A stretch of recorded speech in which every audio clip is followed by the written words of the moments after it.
अस्सलाम वालेकुम स्टूडेंट्स, आज हम सीखेंगे कि बोर्ड एग्ज़ाम्स में शॉर्ट क्वेश्चंस को किस तरह सॉल्व करते हैं।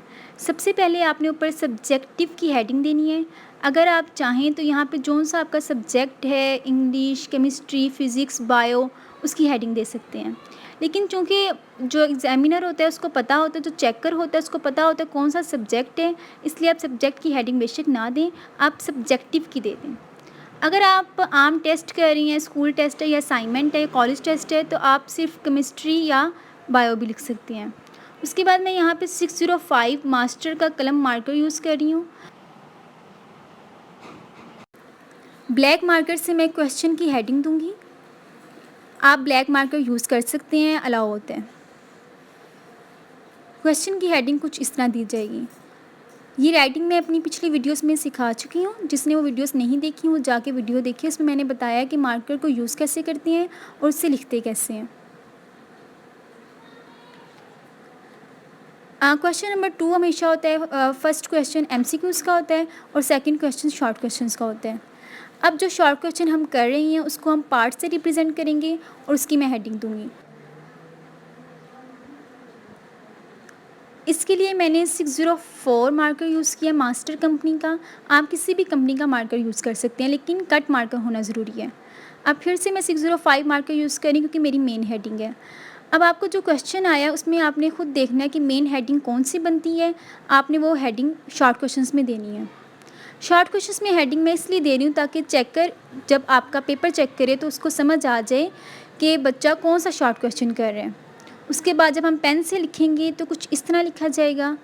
अब जो मेन हेडिंग्स हैं, पेन में जो मेन बातें हैं उसको मैंने ब्लैक पॉइंटर से लिखा है। अब आपने अपने पेपर में, अगर आप बायो का पेपर कर रहे हैं, केमिस्ट्री, फिज़िक्स, इंग्लिश, कोई सा भी सब्जेक्ट है, आपने देखना है उसमें मेन बातें कौन सी हैं, कौन सी चीज़ें मैंने हाईलाइट करनी है। क्योंकि जब आपका पेपर चेक करे तो उसको पता हो कि बच्चों को आता है और उसने मेन चीज़ें हाईलाइट की हुई हैं। इस तरह वो आपका पेपर भी जल्दी चेक करेगा और उसके लिए आसानी भी होगी। इसी तरह मैंने जो डेट वगैरह हैं, जो साइंटिस्ट के नेम हैं, उन सबको मैंने ब्लैक पॉइंटर से लिखा है। अब अगर आपका क्वेश्चन कंप्लीट हो गया तो आपने नीचे लाइंस लगा देनी है।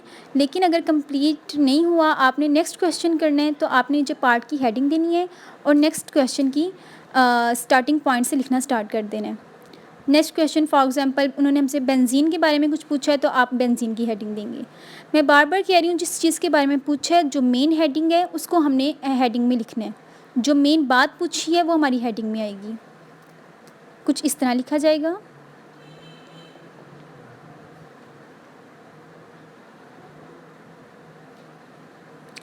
ये मेरा पेपर बिल्कुल डन है। मैंने यहाँ पे लाइनिंग लगाने के लिए 605 मार्कर्स यूज़ किए हैं।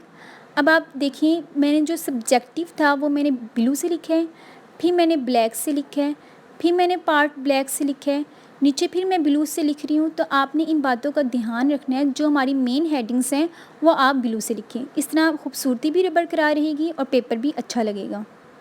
बस आपने एक बात का ध्यान रखना है कि आपने लाइनिंग जो सी है वो पेपर के लास्ट में लगानी है। पहले खूबसूरती से आपने पेपर हल करना है। पेपर हल करने के लिए सबसे ज़रूरी चीज़ है कि आपको आता हो और दूसरी ज़रूरी चीज़ है कि आपकी राइटिंग अच्छी हो। अपनी राइटिंग को खूबसूरत बनाने के लिए मेरी पुरानी वीडियोस देखें, उसमें मैंने तफसील से बताया कि मार्कर को यूज़ कैसे करते हैं, उसको पकड़ते कैसे हैं और उससे लिखते कैसे हैं। अगर आप ऐसे पेपर की प्रैक्टिस करते रहेंगे तो बोर्ड एग्ज़ाम्स में आपका हाथ इस चीज़ पे सेट हो चुका होगा और आपको खुद ब खुद लिखना आ जाएगा। इतनी स्पीड आपकी हो चुकी होगी कि आप ऐसा पेपर प्रेजेंट कर सकते हैं। अगर आपको मेरी वीडियो अच्छी लगी है तो इसको लाइक और सब्सक्राइब करना मत भूलें। अल्लाह हाफ़िज़।